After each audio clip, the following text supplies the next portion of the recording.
Question number 21 बोल रहा है a body of mass m throw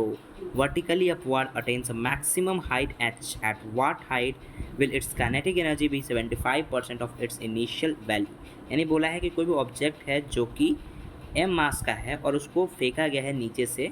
और वो किसी h हाइट तक अटेन कर पा रहा है। तो बोल रखा है कि कोई नीचे से वो किसी एक पर्टिकुलर हाइट पे जाए, मान लो हम लोग एच डैश हाइट मान लेते हैं, उस हाइट तक उसकी जो काइनेटिक एनर्जी होना चाहिए वो 75% उसके इनिशियल काइनेटिक एनर्जी की हो जानी चाहिए। तो चलो हम लोग इसको सॉल्व करते हैं।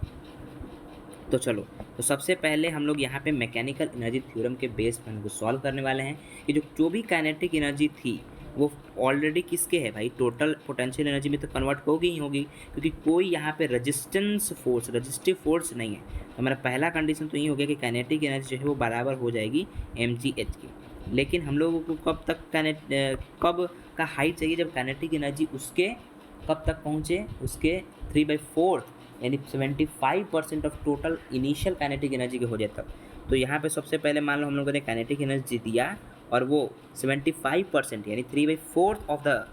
इनिशियल काइनेटिक एनर्जी में बटा होगा और प्लस उस पर्टिकुलर हाइट, जिस हाइट को हम लोग एच डैश मान रहे हैं, उस पर उसकी पोटेंशियल एनर्जी भी तो होगी भाई, क्योंकि किसी पर्टिकुलर एच डैश पे जाके जितना एनर्जी वो काइनेटिक एनर्जी में बटा है उसका 25% जो है वो किस में बढ़ जाएगा, पोटेंशियल एनर्जी में। तो मान लो एच डैश वहाँ पे हम लोगों ने लिख लिया है। अब इस काइनेटिक एनर्जी को हम लोग mgh तो कह सकते हैं, तो mgh यहाँ लिख दिया और 3/4 को भी यहाँ पे भी mgh लिखेंगे, mgh यहाँ लिख दिया, प्लस में mgh डैश यहाँ लिख देंगे। अब इसको इधर लाएंगे, इस वाले को इधर लाते हैं, तो यहाँ पे देखने को मिलता है इसकी जो वैल्यू आएगी माइनस करने के बाद mgh/4 डायरेक्ट मैंने किया है, तो mgh/4 ये तो कैलकुलेशन ईजी है ही, और mgh डैश, ठीक है, mg से mg कट गया, तो यहाँ h डैश की वैल्यू जो है h/4 क्लियरली हम लोग यहाँ पे देख सकते हैं। तो इसका जो आंसर चलने जाने वाला है h डैश का वो h/4 यानी कि सी आंसर जो है एक इसका होने वाला है, that will be your answer.